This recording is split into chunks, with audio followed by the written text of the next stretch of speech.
வணக்கம். உங்களுக்கான இந்த அறிவு பயணத்திற்கு உங்களை வரவேற்கிறோம். இன்னைக்கு நாம ஒரு பெரிய தாக்கத்தை ஏற்படுத்தின ஒரு புத்தகம், அதோட சில முக்கிய பகுதிகளை கொஞ்சம் ஆழமா பார்க்க போறோம். ஆமாங்க, நிச்சயமா. நெப்போலியன் ஹில் எழுதின உலகப் புகழ் பெற்ற திங்க் அண்ட் க்ரோ ரிச் புத்தகம். அதோட தமிழ் மொழி பெயர்ப்பு நாகலட்சுமி சண்முகம் செஞ்சது. 21ஆம் நூற்றாண்டு பதிப்பு. ம், இது நிறைய பேரை பாதிச்சிருக்குன்னு சொல்றாங்க இல்லையா? டோனி ராபின்ஸ் மாதிரி ஆட்கள் கூட. பின்ன இது டோனி ராபின்ஸ் மாதிரியான பல பேரோட வாழ்க்கையை மாத்தின புத்தகம். இத ஒரு தன்னம்பிக்கையோட சாதிக்கிறதுக்கான தத்துவத்தோட முதல் படினே சொல்லலாம் ஆக்சுவலா.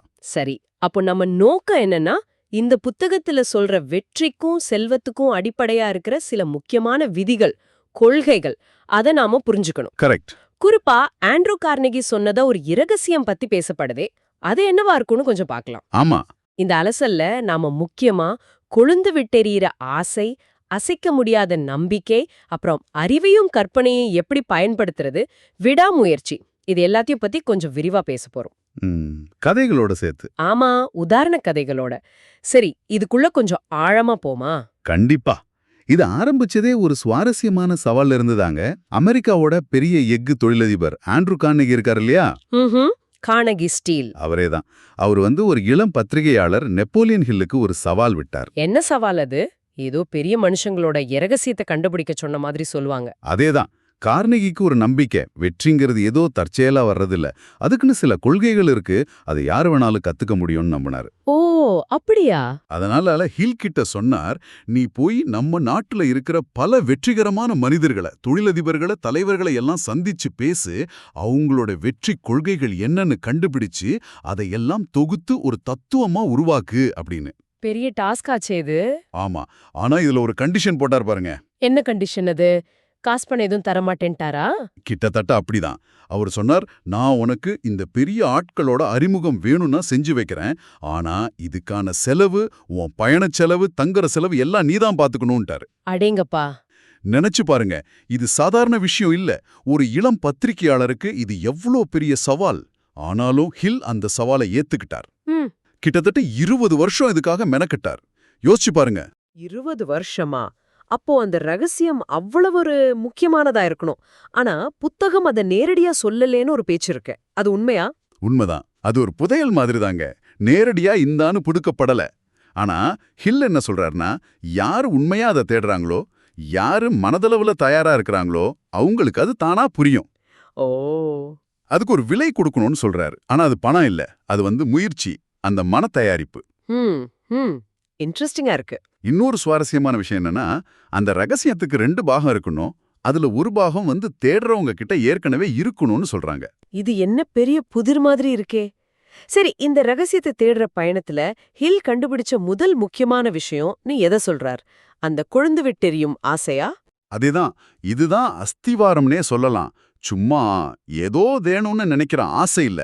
ஒரு விஷயத்த அடையணும்னு ஒரு வெறித்தனமான தீவிரமான கொழுந்து விட்டு எரியற ஆசை. அது இருந்தாதான் மத்ததெல்லாம். இதுக்கு உதாரணம் இருக்கா? ஓ, எட்வின் சி பான்ஸ் கதை ஒரு சூப்பர் உதாரணம். பான்ஸ் தாமஸ் எடிசனோட கூட்டாளி ஆகணும்னு போனாரே, அவரா? அவரேதான். பான்ஸுக்கு ஒரே குறிக்கோள், தாமஸ் எடிசனோட பிசினஸ் பார்ட்னர் ஆகணும். அதுதான் அவரோட கொழுந்து விட்டேறிற ஆசை. ஆனா கையில சுத்தமா காசு இல்ல. அப்போ எப்படி போனாரு? அதுதான் கதை. ஊரை விட்டு கிளம்பி எப்படியோ ஒரு சரக்கு ரயில்ல ஏறி கஷ்டப்பட்டு எடிசனோட ஆபீஸ்க்கு சேர்ந்துட்டார். ஒரு கந்தலான உடையில. ஆனா கண்ணுல அந்த தீவிரம் தெரிஞ்சுது. எடிசன் உடனே வேலை கொடுத்துட்டாரா? இல்லையே. எடுத்த எடுப்புலலாம் வாய்ப்பு கிடைக்கல. ஆனா பான்ஸ் அசரல. அங்கேயே நின்னு சின்ன சின்ன வேலைகள் செஞ்சு ஏதாச்சும் ஒரு வகையில உள்ள நுழையணும்னு விடாப்பிடியா இருந்தார். அந்த ஆசை அவரை விடல. அப்புறம் எப்படி அந்த பார்ட்னர்ஷிப் கிடைச்சது? அதுக்கு ஒரு வாய்ப்பு வந்துச்சு. எடிசன் அப்போ ஒரு புது கருவியை கண்டுபிடிச்சிருந்தார். எடிஃபோன்னு ஒரு டிக்டேட்டிங் மிஷின். இன்னைக்கு இருக்கிற வாய்ஸ் ரெக்கார்டர் மாதிரி. ஓகே. ஆனா அவரோட சேல்ஸ் டீம் உட்பட யாருமே அதை பெருசா கண்டுக்கல. இதெல்லாம் யாருங்க வாங்குவான்னு நினைச்சாங்க. ஆனா பார்ன்ஸ் அதுல ஒரு பெரிய வாய்ப்பை பார்த்தார். அவரோட அந்த தீவிர ஆசை அந்த வாய்ப்பை அடையாளம் கண்டுச்சு. நான் இதை விக்கிறேன்னு சொல்லி பயங்கரமா உழைச்சி அதை பெரிய அளவுல வித்து பெரும் பணக்காரரானார். கடைசியில அவர் ஆசைப்பட்ட மாதிரியே எடிசனோட பிசினஸ் பார்ட்னரும் ஆனார்.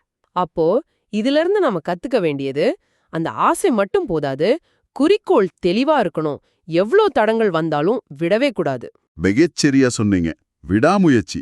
குறிப்பா இதுல ஒரு முக்கியமான பாடம் இருக்கு. வாய்ப்புங்கிறது பல சமயம் துரதிர்ஷ்டம் மாதிரி இல்லனா தற்காலிக தோல்வி மாதிரி வேஷம் போட்டுக்கிட்டு தான் வரும். அதை அடையாளம் கண்டுக்க அந்த தீவிர ஆசை தேவை. கரெக்ட். இந்த ஆசை இல்லாம போனா இல்ல பாதியில விட்டா என்ன ஆகுங்கிறதுக்கு இன்னொரு கதை இருக்கு. ஆர்யூ டார்பியோட மாமா கதை. ஆமா ஆமா, அந்த தங்கம் தோண்ட போனவர் கதை இல்லையா? அது என்னாச்சு? அவரும் அவரோட மாமாவும் சேர்ந்து கொலராடோல தங்கம் இருக்குன்னு ஒரு இடத்த கண்டுபிடிச்சாங்க. பயங்கர உற்சாகமாயி சொந்த பந்தத்துக்கிட்ட எல்லாம் கடன் வாங்கி பெரிய பெரிய மிஷின்லாம் வாங்கி தோண்ட ஆரம்பிச்சாங்க. முதல்ல கிடைச்சதா தங்கம்? ஆமா, முதல்ல நல்லாவே கிடைச்சது. அவங்களுக்கு பெரிய நம்பிக்கை வந்துருச்சு. ஆனா திடீர்னு ஒரு நாள் அந்த தங்க நரம்பு வெயின் நின்னுடுச்சு. தங்கம் வர்றது நின்னு போச்சு. ஐயோ! அவங்களும் கொஞ்சம் அங்கே இங்க தோண்டி பார்த்தாங்க, ஒன்னும் கிடைக்கல. உடனே என்ன நினைச்சாங்க, அவ்வளோதான், இங்க தங்கம் காலின்னு முடிவு பண்ணிட்டாங்க. அந்த கொழுந்து விட்டு எரியிற ஆசை அணைஞ்சு போச்சு. அப்புறம் எல்லாத்தையும் அப்படியே விட்டுட்டு ஊருக்கு திரும்பிட்டாங்க. அந்த பெரிய மிஷின்களை எல்லாம் ஒரு பழைய இரும்பு வியாபாரி கிட்ட ரொம்ப கம்மி விலைக்கு வித்துட்டாங்க. அந்த வியாபாரி ஒரு ஜங்க் மேன். அந்த வியாபாரி என்ன பண்ணாரு? அந்த இரும்பு வியாபாரி சும்மா இல்லாம ஒரு மைனிங் இன்ஜினியரை கூப்பிட்டு வந்து அந்த இடத்த கொஞ்சம் பார்க்க சொன்னார். ஏதோ இரும்புக்கு யூஸ் ஆகுமான்னு பார்க்க. ஓகே. அந்த இன்ஜினியர் வந்து இடத்த ஆராய்ஞ்சிட்டு சொன்னார், ஐயா, இவங்க நிறுத்துனாங்களே ஒரு இடம், அந்த இடத்துல இருந்து வெறும் 3 அடி, ஜஸ்ட் 3 அடி கீழே தோண்டி இருந்தா அமெரிக்காவிலே பெரிய தங்கப் புதையல்கள்ல ஒன்னு கிடைச்சிருக்கும்னு. நிஜமாவா? வெறும் 3 அடியா? ஆமாங்க, வெறும் 3 அடி. அந்த இரும்பு வியாபாரி அந்த 3 அடியை தோண்டி பல மில்லியன் டாலர் சம்பாதிச்சு கோடீஸ்வரர் ஆடிட்டார். டார்பியும் அவரோட மாமாவும் தலையில கை வச்சுட்டாங்க. நினைச்சு பார்க்கவே கஷ்டமா இருக்கு. இதுல இருந்து டார்பி கத்துக்கிட்ட பாடம் என்ன தெரியுமா? அந்த அனுபவம் அவரை மாத்திடுச்சு. தற்காலிகமான தோல்வியை கண்டு ஒருபோதும் முயற்சியை கைவிடவே கூடாதுன்னு முடிவு பண்ணார். இந்த அனுபவம் தான் அவரை பின்னால ஒரு பயங்கர வெற்றிகரமான இன்சூரன்ஸ் சேல்ஸ்மேனா மாத்துச்சு. அவர் சொன்னாராம், இப்பெல்லாம் நான் இன்சூரன்ஸ் விற்க போகும்போது எத்தனை பேர் வேண்டான்னு சொன்னாலும் நான் மனசுக்குள்ள நினைச்சுப்பேன், அவங்க நிறுத்தின இடத்துல இருந்து இன்னும் 3 அடி தூரத்துல தங்க இருக்கலான்னு.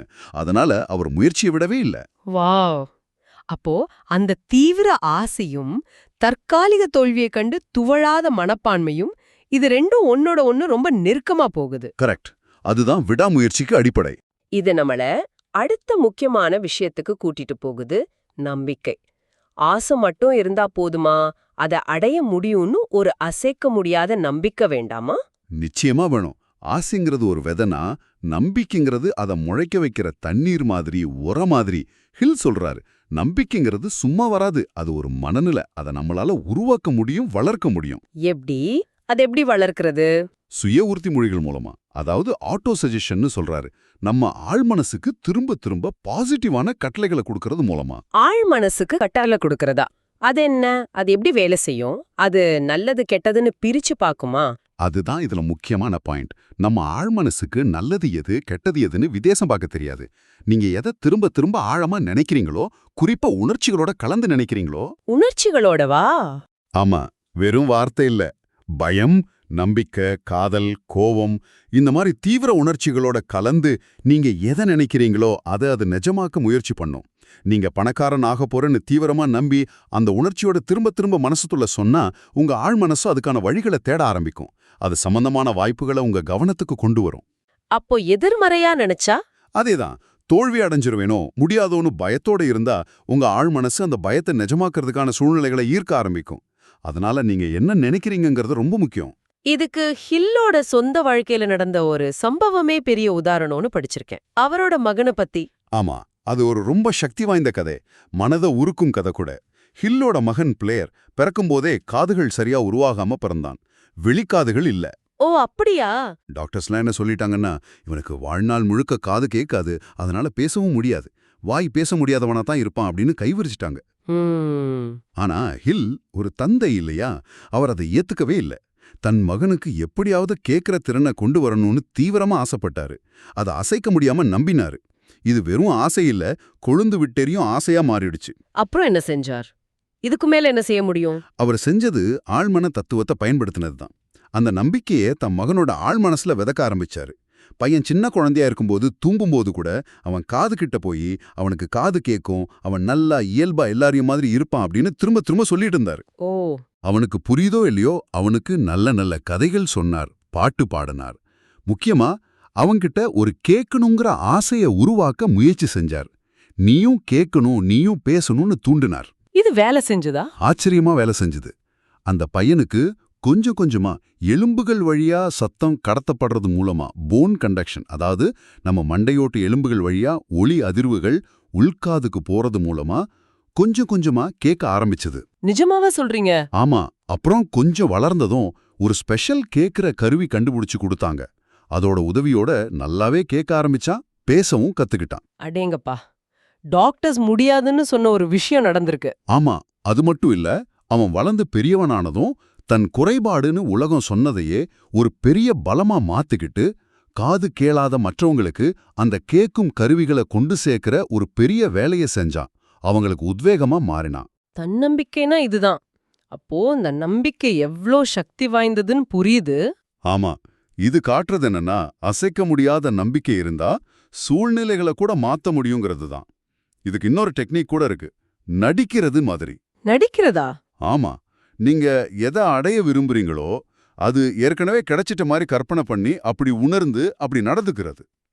இது உங்க ஆழ்மனச ஏமாத்தி நம்ப வைக்கிற மாதிரி. நீங்க பணக்காரர் ஆகணும்னா நீங்க ஏற்கனவே பணக்காரர் மாதிரி உணர்ந்து சிந்திச்சு செயல்பட்டா அது நடக்கும்னு சொல்றாரு. இதுக்கு உதாரணம்? கூடைப்பந்து வீரர்கள் கூட இதை செய்வாங்க. மனசுக்குள்ளேயே திரும்ப திரும்ப பந்த கூடையில போடுற மாதிரி கற்பனை செஞ்சு பயிற்சி பண்ணுவாங்க. இது அவங்க செயல்திறனை நிஜமாவே அதிகரிக்குதான். ஓகே. சோ முக்கியம் என்னன்னா, உறுதிமொழிகளை வெறும் வார்த்தையா இல்லாம உணர்வோட முழு நம்பிக்கையோட திரும்ப திரும்ப சொல்றது தான் செல்வத்தை ஈர்க்கிறதோட ஆரம்ப புள்ளி. நம்பிக்கை தான் முதப்படி. சரி, ஆசை இருக்கு, அதை அடைய முடியும்னு நம்பிக்கையும் வளர்த்தாச்சு. ஆனா இதெல்லாம் மனசு சம்பந்தப்பட்டது. செயல் திட்டம் வேணுமே. கரெக்ட். களத்துல இறங்கணும்னா அறிவு தேவையில்லையா? ஹில் முறைசார் அறிவு, ஸ்பெஷலைஸ்ட் நாலேஜ் பத்தி என்ன சொல்றார்? பொது அறிவு பத்தாதா? இது ரொம்ப ரொம்ப முக்கியமான கேள்வி.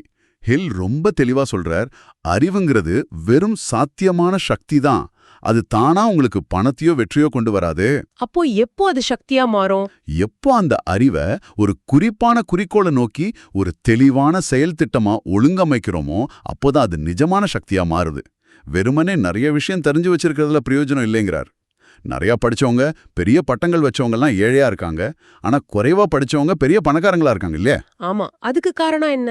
காரணம், அவங்கள்கிட்ட இருக்கிற அறிவை எப்படி பயன்படுத்துறது, எப்படி அதை ஒரு குறிக்கோளுக்கு செயல் திட்டமா மாத்துறதுன்னு தெரியல. இதுக்கு ஹென்ரி ஃபோர்டு கதை ஒரு நல்ல உதாரணம். ஆமா, அவரை கோர்ட்ல அறிவில்லாதவர்னு ஏதோ ஒரு வழக்குல சொன்னாங்களே. ஆமா, ஒரு அவதூறு வழக்கு அது. சிகாகோ ட்ரிபியூன் பத்திரிகா அவரை அறியாமை கொண்ட சமாதானவாதி, இக்னோரண்ட் பெசிபிஸ்ட் அப்படின்னு எழுதிருச்சு. ஃபோர்டு வழக்கு போட்டாரு. கோர்ட்ல அந்த பத்திரிகை வக்கீல் என்ன பண்ணார்னா, ஃபோர்டுக்கு பொது அறிவு நம்ம கம்மின்னு நிரூபிக்க முயற்சி செஞ்சார். பெனடிக்ட் ஆர்னோல்டு யாரு, பிரிட்டிஷ் கிட்ட இருந்து எவ்வளோ வீரர்கள் கடன் வாங்கினாங்க, இந்த மாதிரி நிறைய பொது அறிவு கேள்விகள் கேட்டாங்க. ஃபோர்டு ஸ்கூல் படிப்பு அதிகம் இல்லாதவர், தடுமாறினார். அப்போ ஃபோர்டு கோவமா அந்த வக்கீலை பார்த்து சொன்னார், நீங்க கேட்குற இந்த அர்த்தமில்லாத கேள்விகளுக்கெல்லாம் பதில் சொல்லிய நேரத்தை வீணடிக்க நான் விரும்பல.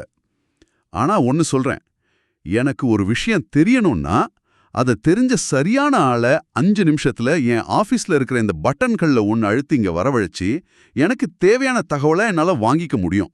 அப்படி இருக்கும்போது இந்த மாதிரி தேவையில்லாத விஷயத்தெல்லாம் நான் ஏன் என் மண்டையில ஏத்திக்கிட்டு சுத்தணும் கேட்டார். வாவ், என்ன ஒரு பதில்! அந்த கோர்ட் ரூமே அமைதியாயிடுச்சு. அவர் எதை சொல்ல வர்றார்? எனக்கு எல்லாம் தெரிய தேவையில்லை, ஆனா எனக்கு தேவையான முறைசார் அறிவு, ஸ்பெஷலைஸ்டு நாலேஜை எங்க எப்படி பெறணும்னு எனக்கு தெரியும். அதை எப்படி ஒழுங்கமைச்சு ஏன் குறிக்கோளுக்கு பயன்படுத்தணும்னு தெரியும். இதுதான் முக்கியம். இதுதான் அந்த மாஸ்டர் மைண்ட் கான்செப்டோட தொடர்புடையதா? மிகச்சரியா சொன்னீங்க. ஃபோர்டு தனியா அறிவாளியா இல்ல, ஆனா அவரை சுத்தி பல துறைகள்ல சிறந்த அறிவாளிகள் கொண்ட ஒரு மாஸ்டர் மைண்ட், அதாவது பல மன ஐக்கிய செயல்பாடு குழுவை வச்சிருந்தார். அந்த குழு மூலமா அவருக்கு தேவையான எல்லா முறைசார் அறிவும் கிடைச்சது. அப்போ அறிவுங்கிறது நம்மகிட்ட இருக்கணும்னு அவசியம் இல்ல, அதை எங்கிருந்து எப்படி பெறணும்னு தெரிஞ்சா போதும். ஆமா, அந்த அறிவோட மூலங்கள் பல இருக்கலாம். நம்ம சொந்த அனுபவம், கல்வி, மற்ற அறிவாளிகளோட ஒத்துழைப்பு, மாஸ்டர் மைண்ட், காலேஜ், யூனிவர்சிட்டி, நூலகங்கள், இன்டர்நெட், சிறப்பு பயிற்சி வகுப்புகள், இப்படி எது வேணும்னாலும் இருக்கலாம். முக்கியமா தொடர்ந்து கத்துக்கிட்டே இருக்கணும்னு சொல்றாரா? கண்டிப்பா. வெற்றியாளர்கள் அவங்க குறிக்கோள் சம்பந்தமான முறைசார் அறிவை தொடர்ந்து தேடி கத்துக்கிட்டே இருப்பாங்க. ஆனா பல பேர் ஸ்கூல் படிப்பு இல்ல காலேஜ் படிப்பு முடிஞ்சதும் கத்துக்கிறதையே நிறுத்திடுறாங்க. அது பெரிய தவறுங்கிறார் ஹில். சரி, அறிவை சேகரிச்சாச்சு, அதை வச்சு திட்டங்கள் போடணும். அதுக்கு கற்பனை வளம் முக்கியமாச்சே. ஹில் கற்பனையை பத்தி என்ன சொல்றார்? வெறும் அறிவு மட்டும் போதுமா? இல்ல, நிச்சயமா பத்தாது. அறிவை எப்படி புதுசா பயனுள்ளதா மாத்துறதுக்கு கற்பனை தான் வேணும். ஹில் கற்பனையில 2 வகை இருக்குன்னு சொல்றார். 2 வகையா? என்னென்ன? ஒன்னு ஒன்றிணைக்கும் கற்பனை, சிந்தெட்டிக் இமேஜினேஷன். இது என்ன பண்ணும்னா, ஏற்கனவே இருக்கிற பழைய கருத்துக்கள், யோசனைகள், திட்டங்கள், உண்மைகள் இதையெல்லாம் எடுத்து புது விதமா இணைச்சு மறுசீரமைச்சு புது திட்டங்களை உருவாக்கும். இதுக்கு புதுசா எதுவும் உருவாக்க தேவையில்லை, இருக்கிறத வச்சே பண்றது. ஓகே, நம்ம ஆசைய பணமா மாத்துறதுக்கான திட்டங்களை உருவாக்க பெரும்பாலும் இதுதான் பயன்படும்னு சொல்றீங்களா? ஆமா, ஒரு பிசினஸ் பிளான் போடுறது, ஒரு பிரச்சனைக்கு தீர்வு கண்டுபிடிக்கிறது, இதுக்கெல்லாம் இந்த ஒன்றிணைக்கும் கற்பனை தான் அதிகமா பயன்படும். இது அனுபவம் மூலமாவும் கவனிப்பு மூலமாவும் வளரும். அப்போ அந்த 2வது வகை என்ன? அதுதான் படைப்புத் திறன் மிக்க கற்பனை. இதுதான் ரொம்ப சக்தி வாய்ந்தது, கொஞ்சம் மர்மமானதும் கூட. மர்மமானதாவா? ஆமா, ஏன்னா இது மூலமா தான் நமக்கு முற்றிலும் புதிய யோசனைகள், உள்ளுணர்வுகள், உத்வேகங்கள்லாம் வருது. இது எங்கிருந்து வருதுன்னா, நம்ம ஆழ்மனம், பிரபஞ்சத்தோட எல்லையற்ற பேரறிவு, இது கூடலாம் தொடர்பு கொள்ளும்போது தான் இது வேலை செய்யுதாம். ஓ, இது அந்த 6வது அறிவு மாதிரி சொல்றாங்களா? கிட்டத்தட்ட அப்படி சொல்லலாம்.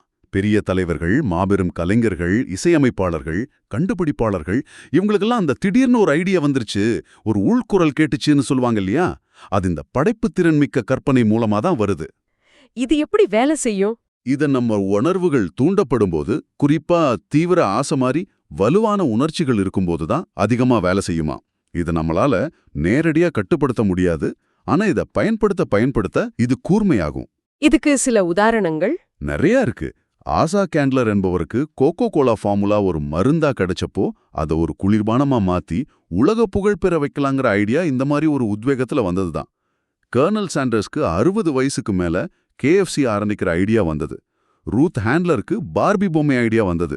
இதெல்லாம் இந்த படைப்புத்திறன் மிக்க கற்பனைக்கு உதாரணங்கள். அப்போ அறிவும் வேணும், இந்த 2 வகையான கற்பனையும் வேணும். இதையெல்லாம் வச்சு ஒரு செயல் திட்டம் உருவாக்கணும். ஆமா, ஒரு தெளிவான ஒழுங்கமைக்கப்பட்ட நடைமுறைக்கு சாத்தியமான திட்டம் வேணும். சும்மா கற்பனை பண்ணிட்டு இருந்தா போதாது. இதுக்கு தான் அந்த மாஸ்டர் மைண்ட் குழுவோட முக்கியத்துவம் வருதா? தனியா திட்டம் போடுறதை விட ஒரு குழுவோட சேர்ந்து செய்யறது நல்லதுன்னு ஹில் ஏன் சொல்றார்? ஆமா, மாஸ்டர் மைண்டுங்கிறது ஹில்மோட தத்துவத்துல ஒரு மையமான கருத்து. அவர் என்ன சொல்றாருன்னா, ஒரு தெளிவான திட்டவட்டமான குறிக்கோளுக்காக 2 அல்லது அதுக்கும் மேற்பட்ட நபர்களோட அறிவு, முயற்சி, திறமையெல்லாம் ஒரு இணக்கமான உணர்வோட, ஸ்பிரிட் ஆஃப் ஹார்மோனியோட ஒன்னா சேரும்போது ஒரு அற்புதம் நடக்குது. என்ன அற்புதம்? அந்த கூட்டு மனங்களோட சக்தி தனித்தனியா இருக்கிற ஒவ்வொரு மனசோட சக்தியும் விட பல மடங்கு அதிகமா இருக்குமா. ஒரு புது 3வது கண்ணுக்கு தெரியாத ஒரு மாஸ்டர் மைண்ட் உருவாகிற மாதிரி. அதுக்கு இன்னும் அதிகமான மூலசக்தி இருக்கும். இதனால என்ன நன்மைகள்? 1, உங்களுக்கு தெரியாத முறைசார் அறிவு அந்த குழு உறுப்பினர்கள் மூலமா கிடைக்கும். 2, பல பேர் சேர்ந்து யோசிக்கும்போது புது ஐடியாக்கள், திட்டங்கள் வரும். 3, ஒருத்தருக்கொருத்தர் ஆதரவா உற்சாகப்படுத்துறவங்களா இருப்பாங்க. தடைகள் வரும்போது துவண்டு போகாம இருக்க இது உதவும். அப்படி ஒரு மாஸ்டர் மைண்ட் குழுவை எப்படி உருவாக்குறது? யார வேணா சேர்க்கலாமா? அதுதான் ரொம்ப முக்கியம். சும்மா தெரிஞ்சவங்களெல்லாம் சேர்க்கறது இல்ல. உங்க குறிக்கோளோட ஒத்து போற, உங்களுக்கு தேவையான திறமைகள் உள்ள, நேர்மறையான மனப்பான்மை கொண்ட, முக்கியமா உங்களோட நல்ல இணக்கமா பழகக்கூடிய ஆட்களை கவனமா தேர்ந்தெடுக்கணும். குழு தொடர்ந்து சந்திக்கணும், ஒரு அஜெண்டா இருக்கணும், எல்லாரும் நேர்மையா ஒளிவு மறைவில்லாம அவங்க யோசனைகளை பங்களிக்கணும். அந்த கச்சிதமான இணக்கத்தை பராமரிக்கிறது ரொம்ப முக்கியம். சின்ன கருத்து வேறுபாடு கூட அந்த மாஸ்டர் மைண்ட் சக்தியை உடைச்சிடும். அவங்களுக்கு ஏதாச்சும் இழப்பீடு கொடுக்கணுமா? நிச்சயமா. அவங்க நேரத்துக்கும் அறிவுக்கும் முயற்சிக்கும் ஏத்த நியாயமான இழப்பீடு அல்லது அங்கீகாரம் அல்லது பலன் கிடைக்கணும். அது பணமா இருக்கலாம், இல்ல வேற ஏதாவது வகையில இருக்கலாம். அப்பதான் அவங்க முழு மனசோட பங்களிப்பாங்க. சரி, இப்ப நல்ல குழு அமைச்சு நல்ல திட்டம் போட்டாச்சு. ஆனா எல்லா திட்டமும் ஜெயிக்குமா? திட்டம் தோல்வி அடைஞ்சா அப்ப என்ன பண்றது? ஹென்ரி ஃபோர்டு கூட பல தடவை தோல்வி அடைஞ்சிருக்காரே. மிக முக்கியமான கேள்வி. இங்கதான் அடுத்த 2 முக்கியமான கொள்கைகள் வருது. தீர்மானம், டிசிஷன், மற்றும் விடாமுயற்சி, பர்சிஸ்டன்ஸ். முதல்ல தீர்மானம் பத்தி சொல்லுங்க, ஏன் அது முக்கியம்? ஹில் நூற்றுக்கணக்கான வெற்றிகரமான மனிதர்களை ஆய்வு செஞ்சதுல கண்டுபிடிச்ச ஒரு விஷயம், தோல்வி அடைஞ்ச ஆயிரக்கணக்கான மக்களை ஆய்வு செஞ்சதுல கண்டுபிடிச்ச ஒரு விஷயம் என்னன்னா, தோல்விக்கான முக்கிய காரணங்கள்ல ஒன்னு தீர்மானமின்மை. அதாவது முடிவெடுக்க தயங்குறது, தள்ளி போடுறது. ஆமா, நிறைய பேர் அப்படி இருக்காங்க. வெற்றியாளர்கள் வேகமா முடிவெடுப்பாங்க. அவங்களுக்கு என்ன வேணும்னு தெளிவா தெரியும். அதனால டக்குன்னு முடிவெடுப்பாங்க. ஆனா ஒருவேளை அந்த முடிவை மாத்தணும்னு தேவைப்பட்டா ரொம்ப நிதானமா யோசிச்சு தேவைப்பட்டா மட்டும்தான் மெதுவா மாத்துவாங்க. தோல்வியாளர்கள். அவங்க அப்படியே உல்டா ரொம்ப மெதுவா கஷ்டப்பட்டு ஒரு முடிவெடுப்பாங்க. ஆனா சுத்தி இருக்கிறவங்க 4 பேர் 4 விதமா சொன்னா உடனே குழம்பி வேக வேகமா முடிவை மாத்திட்டே இருப்பாங்க. அவங்களுக்கு அவங்க மேலேயே நம்பிக்கை இருக்காது. மத்தவங்க கருத்துக்களால ஒப்பீனியன்ஸால ரொம்ப ஈஸியா பாதிக்கப்படுவாங்க. கேல் சொல்றார், கருத்துக்கள் தான் உலகத்திலேயே மிக மலிவான சரக்குன்னு. கரெக்ட். ஏன்னா அது யார்கிட்ட வேணாலும் கிடைக்கும். அதனால மத்தவங்க கருத்தை கேட்டு குழம்பாம உண்மைகளை சேகரிச்சு நீங்களே சிந்திச்சு தைரியமா முடிவெடுக்க பழகணும். இதுக்கு அமெரிக்க சுதந்திர பிரகடனம் ஒரு பெரிய உதாரணம்னு சொல்றீங்க இல்லையா? ஆமா, அது ஒரு சாதாரண முடிவில்ல. வரலாற்றையே மாத்தின ஒரு மாபெரும் முடிவு. 56 பேர் சேர்ந்து எடுத்த முடிவு. அவங்க அங்க பிரகடனத்துல கையெழுத்து போடும்போது அவங்க கையெழுத்து போடுறது அவங்க மரண சாசனத்திலேயா இருக்கலான்னு அவங்களுக்கு நல்லாவே தெரியும். ஏன்னா பிரிட்டிஷ் ஆட்சிக்கு எதிரா கிளர்ச்சி பண்றது தேச துரோகம், பிடிப்பட்டா தூக்குதான். அப்படியும் செஞ்சாங்களா? ஆமா, அவங்க உயிரையே பணயம் வச்சாங்க. அந்த முடிவு எங்கிருந்து வந்துச்சு? ஒரு மாஸ்டர் மைண்ட் குழு, John Hancock, Samuel Adams, Richard Henry Lee, இவங்க சில பேர் முதல்ல கூடி பேசி அந்த சுதந்திரத்துக்கான தீவிர ஆசையால உந்தப்பட்டு ஒரு தீர்க்கமான முடிவை எடுத்தாங்க. அப்புறம் மத்தவங்களையும் சம்மதிக்க வச்சாங்க. அந்த தீர்மானம் தான் அமெரிக்கா உருவாக காரணம். அப்போ நம்ம வாழ்க்கையிலயும் முக்கியமான விஷயங்கள்ல தைரியமா தீர்க்கமா முடிவெடுக்கிற பழக்கத்தை வளர்த்துக்கணும். நிச்சயமா. இன்னொரு விஷயம், உங்க திட்டங்களை குறிப்பா ஆரம்ப கட்டத்துல கேலி பண்றவங்க கிட்ட இருந்தும் எதிர்மறையா பேசுறவங்க கிட்ட இருந்தும் ரகசியமா வச்சுக்கிறது நல்லது. ஏன்னா அவங்க உங்க தீர்மானத்தை கொலைக்க முயற்சி பண்ணலாம். இணைஞ்ச ஆசை, மன உறுதியின் சக்தி தான் விடாமுயற்சியின் அடிப்படை. இது இல்லைன்னா தோல்வி நிச்சயம். விடாமுயற்சி இல்லாம இருக்கிறது தான் தோல்விக்கான மிக முக்கியமான காரணங்கள்ல ஒன்னொன்னு ஹில் அழுத்தமா சொல்றார். முதல் தடங்கள் வந்த உடனே, முதல் எதிர்ப்பு வந்த உடனே முயற்சியை கைவிடுறது. டார்பியோட மாமா மாதிரி. அந்த 3 அடி கதை திரும்பவும் ஞாபகத்துக்கு வருது. சரி, இந்த விடாமுயற்சியை எப்படி வளர்க்கிறது? சில பேருக்கு இயல்பாவே அது வருது, சில பேருக்கு வரதில்லையே. இது ஒரு மனநிலை, ஒரு பழக்கம் மாதிரி தான். நிச்சயமா வளர்த்துக்க முடியும். அதுக்கு சில விஷயங்கள் தேவைன்னு ஹில் ஒரு பட்டியல் போடுறார். 1. திட்டவட்டமான குறிக்கோள், என்ன வேணும்னு தெளிவா தெரியணும். 2. தீவிரமான ஆசை, அதை அடையணுங்கிற வெறி. 3. தன்னம்பிக்கை, நம்மால முடியுங்கிற நம்பிக்கை. 4. திட்டவட்டமான திட்டங்கள், எப்படி அடைய போறோங்கிற வழி. 5. துல்லியமான அறிவு, அந்த திட்டம் சரியானதுதான் தெரிஞ்சிருக்கணும். 6. ஒத்துழைப்பு, மாஸ்டர்மைண்ட் குழுவோட ஆதரவு. 7. மன உறுதி, தடைகளை தாங்குற சக்தி. 8. பழக்கம், விடாமுயற்சியோட செயல்படுறதையே ஒரு பழக்கமா மாத்திக்கிறது.